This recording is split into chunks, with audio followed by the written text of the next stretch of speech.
A decorated police officer is now under arrest. Mesa Sergeant Edward Fire charged for allegedly tipping off a drug dealer ahead of a SWAT raid.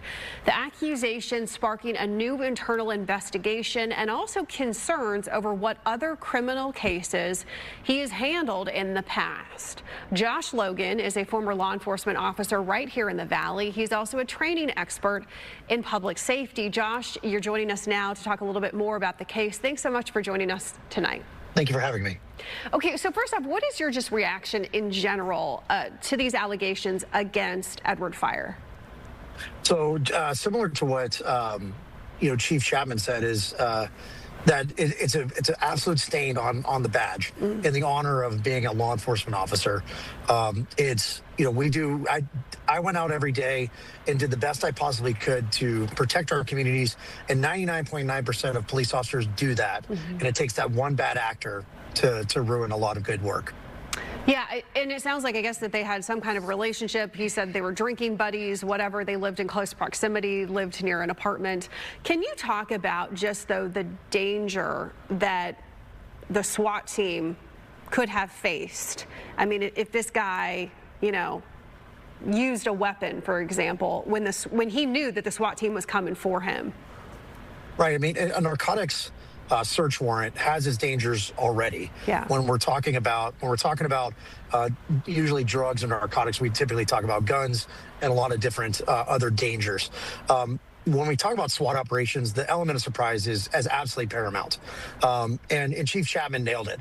There's so many things that could have gone wrong, and it's near and dear to my heart because that's my agency, that's my former agency, and these are people that I hold dear to my heart. And to endanger them to that level, I've had many friends that in my life that I've had to leave because of what I did and the choices that they make.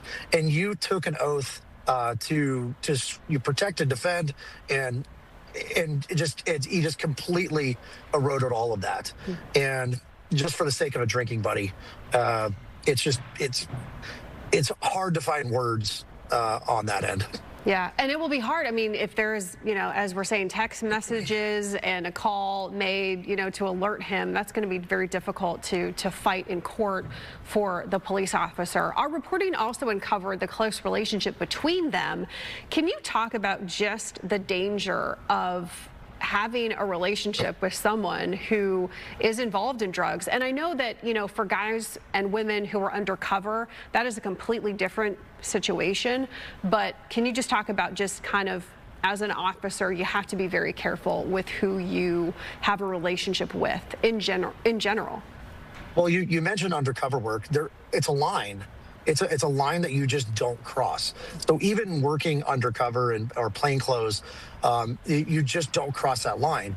And there's things that you can tolerate and to a certain sense, but when it comes to criminal behavior, known criminal behavior happening in front of you, around you, and you allow that in your life, you're crossing a line. And then when you cross that line from knowing that there's criminal behavior happening around your life, then doing said criminal behavior, that just completely changes the paradigm.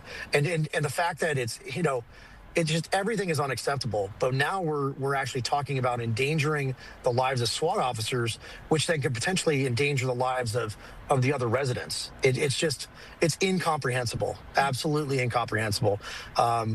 They're still early on in the investigation. We're going to let the investigators do their work. But it's like, and it's not even what you're thinking. It's just terrible, all the way terrible.